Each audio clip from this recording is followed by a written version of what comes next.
எவ்வளவோ மெசேஜ் போட்டுட்டு டெலிட் பண்ணி பார்த்துட்டேன், ஒரு மரியாதையா பேசுவான்னு சொல்லிட்டு. ஆனா எப்படினாலும் இதை இதுக்கப்புறம் மரியாதையா பேச முடியாது. அதாவது உங்க அக்கா இறந்து ஒரு வாரத்துக்குள்ளால அவனுக்கு போன் பண்ணி ஜோயல்கிட்ட உங்க அக்கா நகைய காணலன்னு கேட்க பத்தல. இதுக்கு வேண்டிதான் உங்க மாலாக்கா எங்களை கார்டியனா போட்டிருக்கு. புரிஞ்சா? ஏன்னா இதை விட எதுவுமே கிடையாது. இதை விட எதுவுமே சொல்ல முடியாது. ஏதோ அவங்க கடைசி நேரத்துல அவங்களுக்கு தோணி இருக்கு. அதனாலதான் இந்த கார்டியனா எங்களை போட்டது. ஏன்னா ஒரு வாரத்துக்குள்ளாலே அவனை போன் பண்ணி இங்க நகை இல்ல, நீங்க எங்கெங்க போய் என்னென்ன எல்லாம் விசாரிச்சீங்கன்னு எல்லாம் எனக்கு தெரியும். அங்க ஒவ்வொரு இடத்துலயும் பேங்க்லயும், கேனரா பேங்க்லயும், கேனரா பேங்க்ல ஐஎஃபிலையும் எல்லாத்துலயும் நீங்க பண்ணது எல்லாமே எனக்கு தெரியும். ஏன்னா இதுக்கு வேண்டிதான் எங்களை கார்டியனா போட்டது.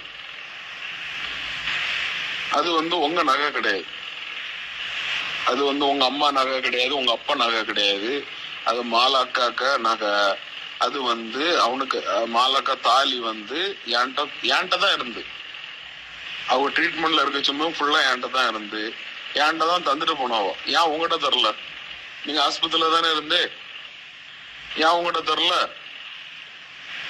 ஏன்னா அது என்கிட்ட சொன்னாவோ, இத ஜோயலுக்கு தான் போனோம் அப்படின்னு சொல்லி.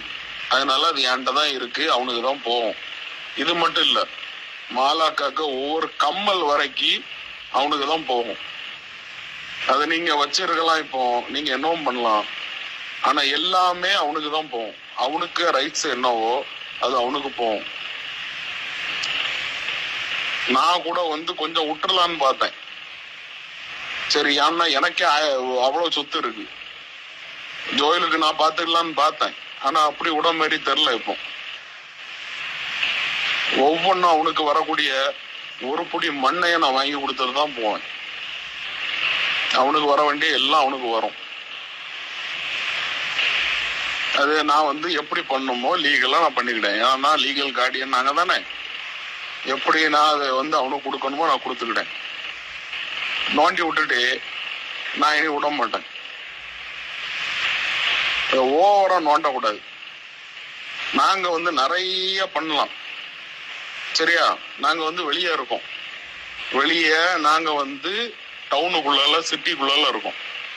எங்களுக்கு நிறைய கிரிமினல் எப்படி வேணாலும் கொண்டு போறோம். அந்த ஒவ்வொரு கிரிமினலும் கிடையாது, அவனுக்கு வேண்டி அவனுக்கு வரக்கூடிய பங்கு அவனுக்கு போட்டு. எனக்கு சொத்துல 1% கூட உங்க சொத்து கிடையாது, அது மட்டும் தெரிஞ்சுக்காங்க. நீங்க காட்டுக்குள்ள வச்சிருக்கீங்க அவ்வளோத்தையும். எனக்கு வீடே 10 கோடிக்கு மேல போகும்.